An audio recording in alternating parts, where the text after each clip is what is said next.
আজকে একটি বিশেষ বিষয় দেশের বিভিন্ন স্থানে নারী ও শিশু নির্যাতনের ঘটনা মোকাবেলায় জেলাভিত্তিক আইনি ও স্বাস্থ্য সহায়তা সেল গঠন করেছে বিএনপি। এই দুজনকে নিয়েই শুক্রবার সকালে রাজধানীর নয়াপল্টনে দলটির কেন্দ্রীয় কার্যালয়ে আয়োজিত সংবাদ সম্মেলনে কথা জানান বিএনপির সিনিয়র যুগ্ম মহাসচিব রুহুল কবির রিজভী। বিগত ১৫ বছরে আওয়ামী লীগ শাসনামলে বিচারহীনতার সংস্কৃতির কারণে দেশে এখনো ধর্ষণের মতো অপরাধ ঘটছে উল্লেখ করে তিনি বলেন, প্রশাসনের ঢিলেমিতে নারী নির্যাতন সহ বিভিন্ন অপরাধের সঙ্গে জড়িতরা পার পেয়ে যাচ্ছে। গত ১৫ বছরের সংস্কৃতির বিচারহীনতার যে সংস্কৃতি এবং আইনের শাসনের অনুপস্থিতিতে যে দুর্যোগ এই দেশের উপর দিয়ে ঘটে গেছে তার রেশ এখনো কাটেনি। প্রশাসনের শ্লথ ও ঢিলেঢালা আচরণের কারণে সমাজে দুষ্কৃতিকারীরা নানাভাবেই আশকারা পাচ্ছে। অবিলম্বে সত্যিকার অর্থে আইনের শাসন বলবৎ করে সমাজে প্রকৃত দুষ্কৃতিকারীদের শাস্তি নিশ্চিত করা হোক।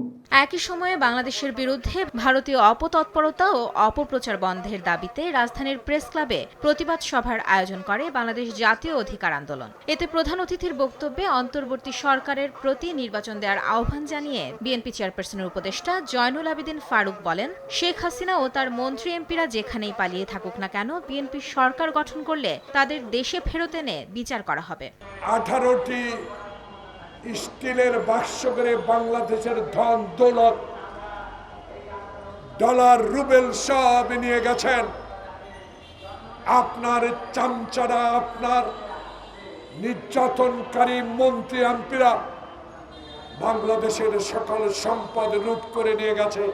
আরামে থাকেন, ফ্ল্যাট ভাড়ায় থাকেন, ডলার নিয়ে থাকেন, বাসা ভাড়া নিয়ে থাকেন, ইনশাল্লাহ বাংলাদেশে আপনাদেরকে ফেরত আনে বিচারের আওতায় আনা হবে। যে ঐক্যের মাধ্যমে দেশে সুষ্ঠু নির্বাচন অনুষ্ঠিত হওয়া সম্ভব, সে ঐক্যের ধারাবাহিকতা বজায় রাখার আহ্বানও জানান বিএনপি নেতারা। মাইমুনা হায়দার চৌধুরী, সময় সংবাদ, ঢাকা।